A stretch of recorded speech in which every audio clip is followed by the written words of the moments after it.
Today I'm going to show you how to do the CDL Class A combination vehicle pre-trip inspection on the truck and trailer. First of all, as I approach my truck, I'm going to check my marker lights, my amber or yellow.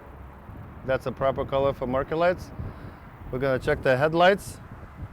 Has a marker lights, turn signal, four-way flashes, and the headlights, high beam and low beam. And we're going to check how they're working when I'm going to do my in-cab inspection. I'm going to see if the truck is not leaning on the side. That would indicate maybe leaf springs broken or something else. I'm going to check the bottom of the truck under the engine for any kind of leaks or puddles. And we're going to continue to the passenger side of the truck. On the passenger side of the engine, we're going to check the overall view of the engine to see any kind of liquid leaks or air leak, to hear any air leaks. Make sure we're not going to see any missing bolts, nuts, clamps. I want to mention the belt-driven alternator. It needs to be securely installed. No bent, no cracked, not broken. I want to mention the wires in the back of the alternator. They're not showing any damaged wires connected to it. We want to make sure the belt is no abrasions, bulges or cuts in the belts. The fan belt and the alternator belt cannot have more than from like 1/2 inch to 3/4 of the inch free play. We have a windshield washer tank over here on the passenger side. Make sure the cap is hand tight. If you remove the cap, there's a gasket. You want to make sure there's no abrasions, bulges or cuts. When you're checking exhaust leaks, what you're looking for, it's a soot trail.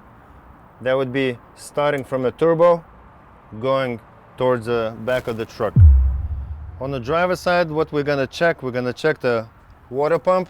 It's a belt-driven water pump. Again, the belt cannot be loose more than 3/4 of the inch. Next thing we're going to check, it's a coolant tank. Make sure it's not bent, cracked or broken. The hose is connected to the coolant tank. It's securely mounted on both ends, has no abrasions, bulges or cuts. And make sure it's a proper level before add and max. The coolant tank has a cap, should be hand tight. If you would remove the cap, there's a gasket over there. Make sure it has no abrasions, bulges or cuts. Next thing, we're going to check our power steering tank. This particular one has no dipstick, but the level indicator is on the side of the tank. It has a cap, should be hand tight. If you remove the cap, it has a gasket. Make sure it has no abrasions, bulges or cuts. You can check the level of it. If you need to add, make sure the level is before add and max. The hose is coming out of the power steering pump.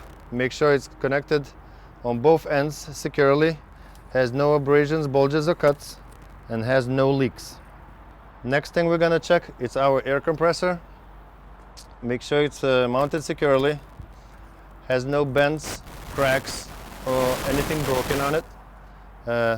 All the pipes connected to it, should be both sides should be securely mounted, and it has no leaks.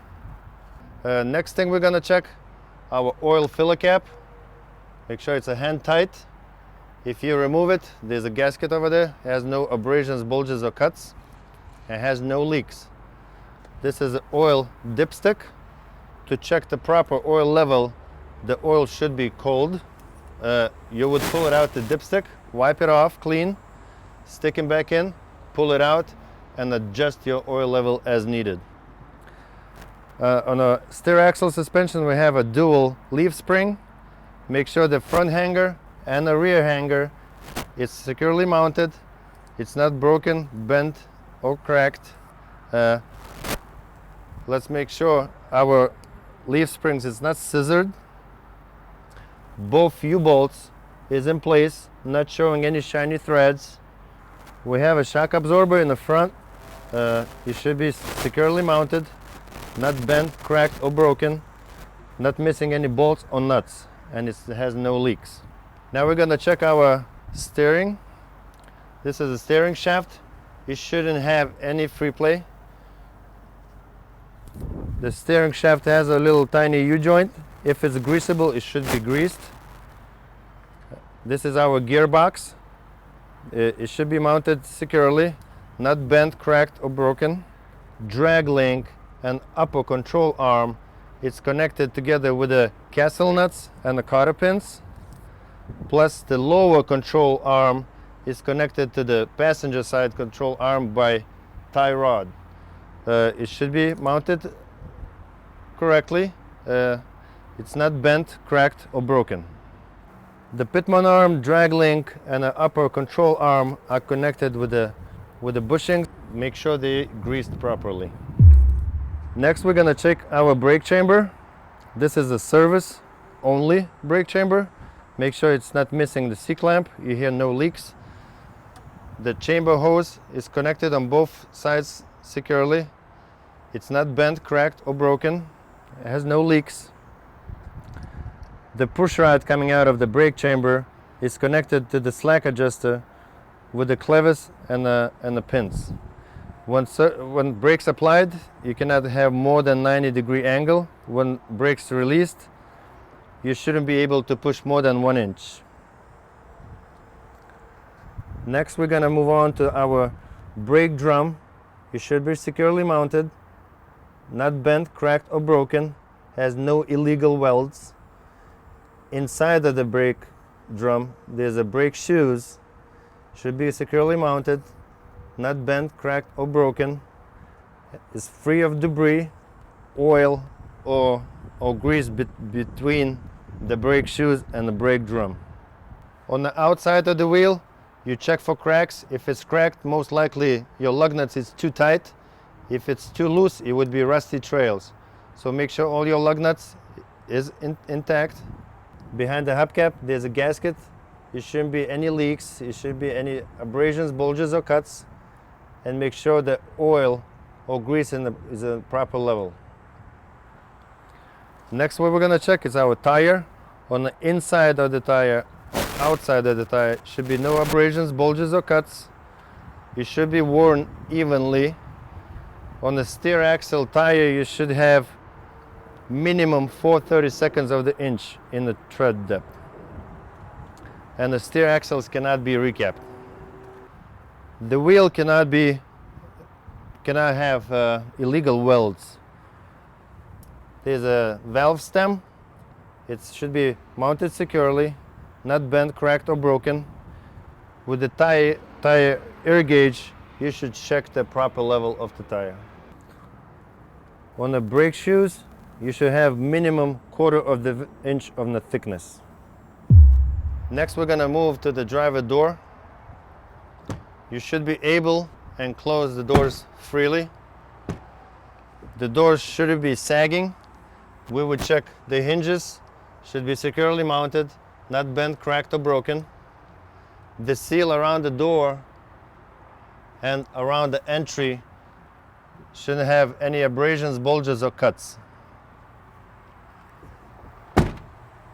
The driver's side mirror should be securely mounted, no cracks, not bent or broken. Next thing, we're gonna check our steps. It should be free of debris. It has no oil or grease. That way you're not gonna slip. Same to access for the catwalk. The catwalk should be not missing bolts and nuts. Should be securely mounted. It has no grease, oil, or any kind of debris on top of it. Let's don't forget our light. This is a marker light, turn signal, and a four-way flasher light. We have a def tank over here. Make sure the cap is hand tight.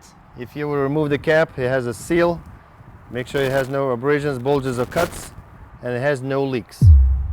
Next thing we're gonna check, our fuel tank. It should be securely mounted, not bent, cracked, or broken. The fuel tank straps should be attached tightly.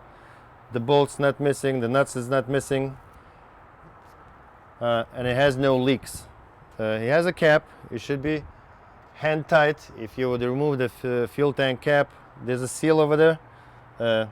Make sure it has no abrasions, bulges or cuts. Next thing, we're gonna check our drive shafts. All the drive shafts should be mounted securely. It's not twisted. They're all connected with the universal joints. All the joints should be properly greased and has no debris in between. Throughout the truck, there's quite a few cross members. Make sure they installed correctly, not bent, cracked or broken, and you should check every single one of them. On the rails, make sure there's no illegal holes, has no cracks or illegal welds. Next, what we're gonna check, it's our drive axles. You should check both of them, both sides, but for this inspection, we're gonna do just one axle, one side.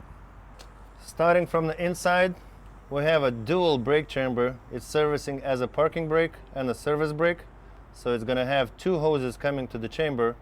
They should be securely mounted on both ends. No bulges, abrasions or cuts, and no leaks. The back of the chamber has a push rod connected to the slack adjuster with a clevis pin. And when the brakes applied, you shouldn't have more than 90-degree angle. When the brakes released, you shouldn't pull more than 1 inch. On the rear axle, we have a single leaf spring. It's mounted to the front leaf spring hanger. The airbag itself should be mounted securely. The top and bottom, not missing bolts and nuts. The airbag itself shouldn't have any abrasions, bulges or cuts, or any audible leaks.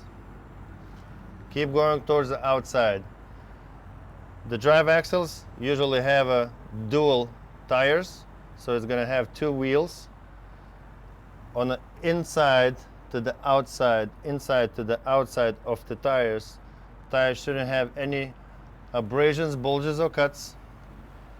Should be worn evenly because you cannot have mismatched tires. Minimum thread on the drive axle is 2/32. On the wheels itself, should be mounted securely, not bent, broken or cracked. In between the rims or wheels should be no gap, should be no debris in between the wheels or the tires.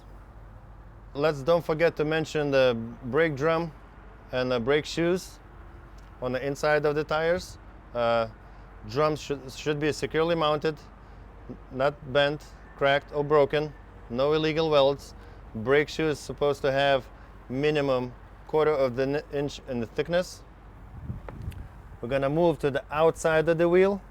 We're gonna take the cover off.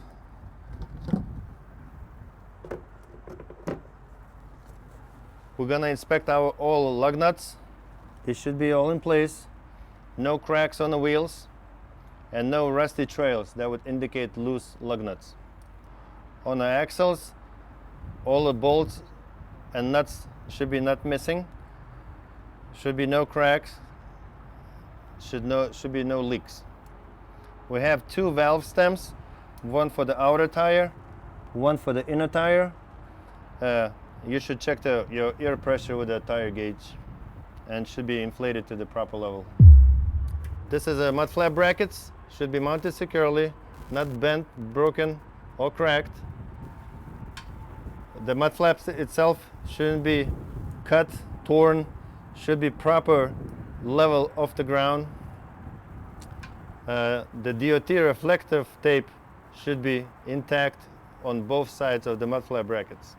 The space between the end of the truck and the landing gear should be safe distance, same way from the front of the trailer to the back of the truck for you to make a safe turn. In the back of the truck we have a 3-in-1 set, which is your emergency line, your service line, and the power cable. Both hoses should be connected to the truck and trailer securely. It has no abrasions, bulges or cuts anywhere, and no audible leaks. On the cable Should be no visible damage, no abrasions, bulges or cuts. Has no visible exposed wires or illegal tape. Both glad hands has a glad hand seals. If you remove it, there's a seal on the glad hand on the truck side and one seal on the trailer side. Make sure there's no abrasions, bulges or cuts on the seals and there's no audible leaks. Next we're going to talk about our trailer kingpin plate. You shouldn't have any cracks, any extra holes. It should be connected to the fifth wheel top plate with no space in between, should be greased properly. Our release handle fully engaged. Our pivot pins should be intact. Our slider not missing any bolts or nuts. Release pins should be fully engaged. There's a little curly hose which releasing the pins for the slider should have no air leaks and no damage, no abrasions, bulges or cuts. When we under the trailer and we're looking at the kingpin of the trailer should have no damage of any kind. The fifth wheel jaw should be in fully locked position. Now we're going to talk about the trailer. First of all, let's make sure our marker lights on top of the trailer is working. The front of the trailer has no damage. You cannot have 3 or more consecutive rivets missing. It has no holes. The side of the trailer, the bottom rail, the upper rail, or any of the side panels has no bends, not broken or cracked. The side of the trailer has to have 50% of the DOT red and white reflective tape. Cannot be missing 3 or more consecutive rivets. Has no holes. Next we're going to move on to our landing gear. All the brackets supporting landing gear legs should have no cracks, not bent or broken. The leg should be raised all the way up. The foot for each leg should have not bent, cracked or broken. The handle, it should be in the rest position. The entire floor of the trailer has a cross members. They should be securely installed, no cracks, not bent or broken, not missing rivets. The entire floor of the trailer is made of wood. The wood should be securely installed, not bent, cracked or broken, and no leaks. We're going to move on to the middle of the trailer. Right in the middle of the trailer we have a third signal light, 4-way signal light, and a marker light in one light. You shouldn't be missing any bolts. If it's a rivets, you shouldn't be missing any rivets. In front of the slider box we have air hoses coming into the suspension and ABS cable. They should have no abrasions, bulges or cuts on both sides.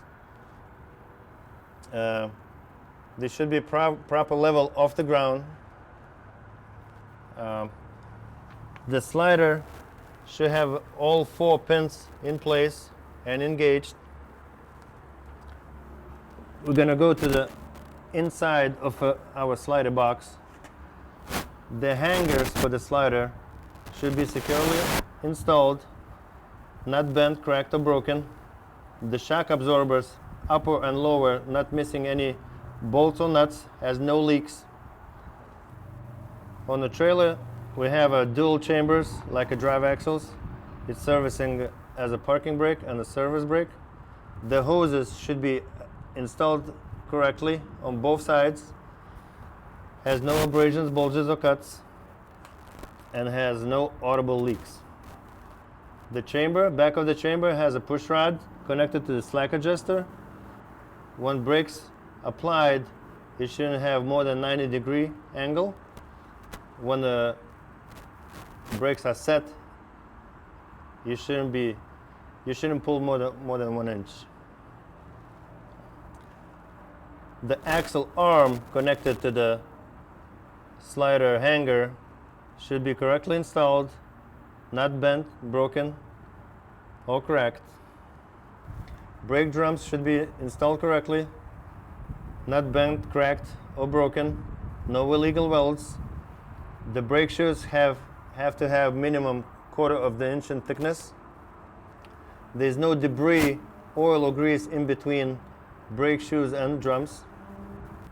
The axle arms in the back of it, it's connected to the airbags. The airbags should be securely mounted on top or bottom, not bent, cracked, or broken. The airbag itself shouldn't have any abrasions, bulges, or cuts, no audible leaks. You cannot have mismatched tires on the inside to outside, inside to outside. Shouldn't have any abrasions, bulges, or cuts. No debris in between the tires or in between the wheels, and there should be no space in between both wheels. On the trailer tires, you can have a recaps. The minimum thread on the trailer tires is 2/32. On the inner wheel or outer wheel, they should be installed securely, not bent, cracked, or broken. No illegal welds. All the lug nuts intact. The wheels should not be, if it would be cracked, it's probably over tightened. If it's got rusty trails, the lug nuts are loose. Like on the drive axle, we have 2 valve stems, one of each of the wheels. Make sure the caps is not missing, and you would check the tire pressure with a tire gauge. Make sure they inflated with the proper pressure. On the driver's side, at the end of the trailer, we have an ABS light. With the key on, engine off, the light should go on for like 2 seconds and should go off. It's an amber color. If the light stays on, you have a problems with the ABS system. The red one, it's a marker light. First, we're gonna check entire back of the trailer. Doors should be installed securely, not bent, broken, or cracked. All the hinges is intact, not missing nuts or bolts. The lock rods, the locks, and the handle is in the lock position. The seal around the doors should have no abrasions, bulges, or cuts. The back of the trailer needs to have 100% of the DOT reflective tape across the trailer. Same on the ICC bumper. The ICC bumper should be installed correctly, not bent, cracked, or broken. We have 4 lights on the trailer. On the lower section, it's servicing as a service lights, tail lights, turn signal lights, 4-way flashers. We have a license plate light. You need to check also to make sure the light is working. On the top of the trailer, we have 5 red marker lights. Now we're gonna do the in-cab inspection. We're gonna start with the seat belt. Let's make sure it's not torn or cut. It latches and unlatches properly. 3 things we have. Every truck's supposed to have. It's a fire extinguisher. It needs to be attached to the floor securely. The safety triangles needs to be in the truck, and the spare fuses. Usually it's in a glove box. We're gonna turn the key on to check our city horn and the air horn.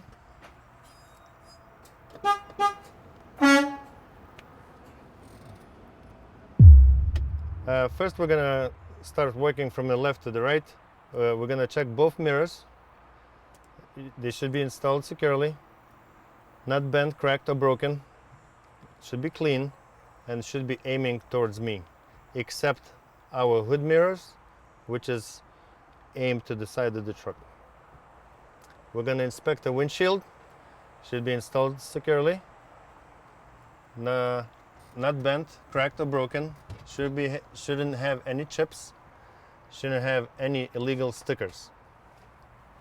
We're gonna check our windshield washer spray, make sure it's working.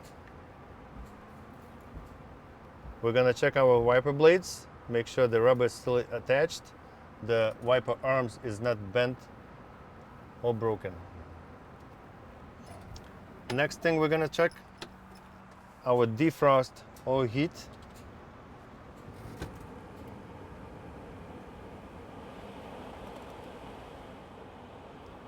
Make sure that's working.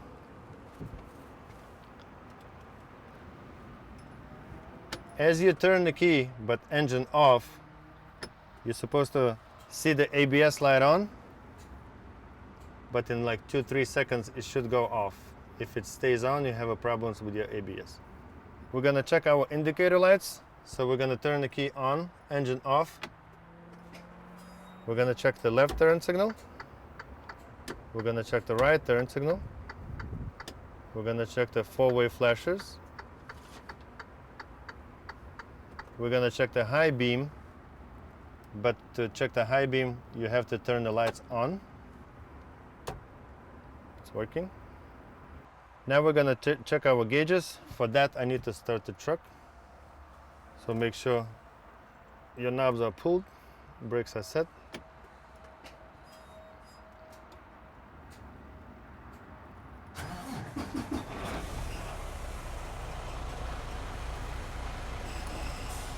We're gonna check our oil pressure, make sure there's no warning lights. We're gonna check our water temperature, make sure there's no warning lights. We're gonna check our alternator, how much voltage is showing, should be between 12 and 14 volts. And we're gonna check our primary and secondary air pressure.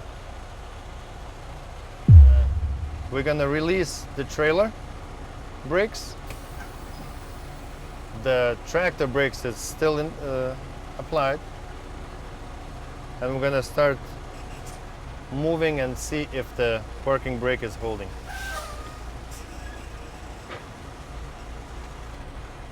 It's holding fine. Next thing what we're gonna check, we're gonna release the brakes for the tractor also. We're gonna move forward like 3-5 miles an hour and see if the service brakes are working.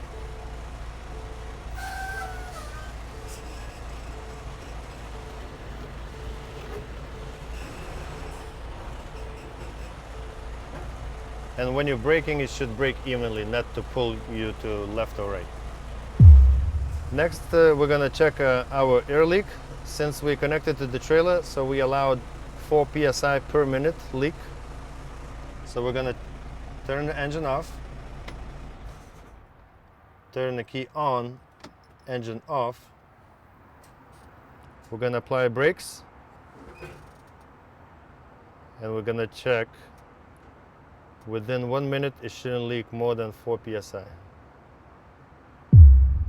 Next, what we're gonna check, if our warning light and signal gonna go off around 60 psi. So we're gonna air it up.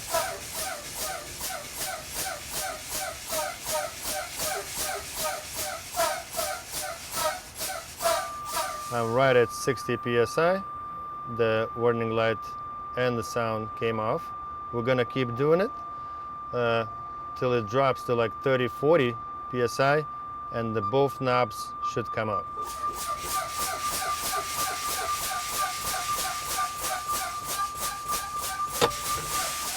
Perfect.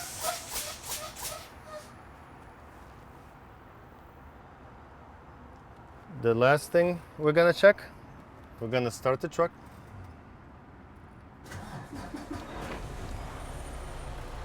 We're gonna build the air pressure to around 80 psi. I'm adjusting my RPMs between like 12 and 15 to make it, that would be the working RPMs.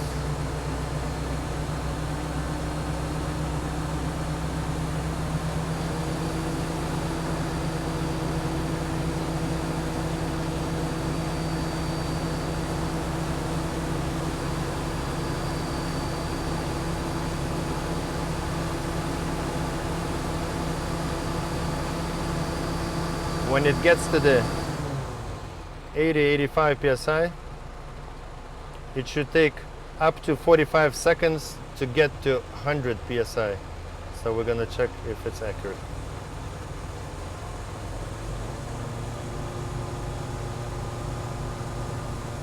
So we're right at 80. Let's see, in 45 seconds it's gonna reach 100. 2, 3, 4, 5, 6, 7, 8, 9, 10, 11, 12. So it took around 15 seconds to reach 100 psi. The last thing we're gonna check, it depends at what psi the air governor is set. The air purge valve should purge right at the maximum, so it should be around 120 psi for this truck. You should hear that little psst sound.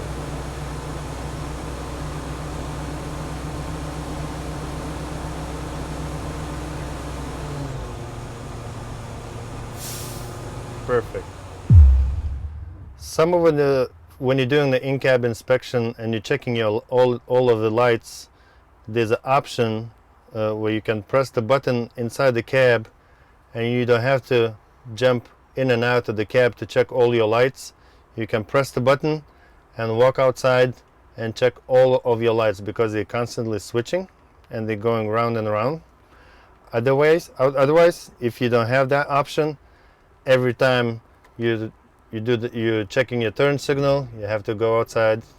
You go to the right, you do the same thing. You're checking your headlights, your high beams, your tail lights or brake lights or reverse light. Each time you're switching to the next light, you have to go outside and check. And one of the other very important things you can check, it's a main truck batteries. There's 4 batteries in the back of the cab. This is for the Park Smart unit. This is for the truck. You can take the cover off.